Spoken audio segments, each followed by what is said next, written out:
Hello everyone. তো আমাদের এদিকে খুব বৃষ্টি পড়ছে। আমি একটু আমাদের কাঞ্চেবাড়ি হাঁটতে গেলাম, তো দেখি তখন এই দেখো আম, 4টে লিচু। তো আমাদের এদিকে ফলমূলের কোনো অভাব নেই।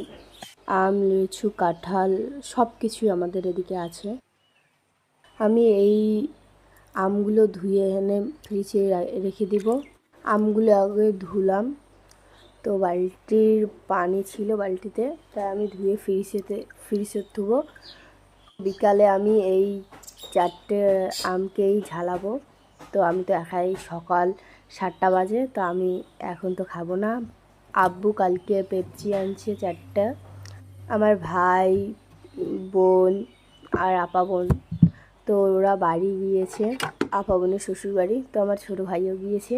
তো বাবা জানে, তো ভাই আছে বাড়ি, ওর জন্য কেক এনেছে। আমরা 4 ভাই বোনের জন্য পেপসি এনেছে। দাঁড়ানো তো এখন খুব গরম পড়ছে। তোমরা সবাই ভালো থেকো, সুস্থ থেকো, আর আমায় সাপোর্ট করো। প্লিজ একটা লাইক, একটা কমেন্ট, একটা শেয়ার করে দিয়ে যাইও, একটা সাবস্ক্রাইবও করে দিয়ে যাইও। তোমাদের মিষ্টি বোন, প্লিজ একটা সাপোর্ট করো।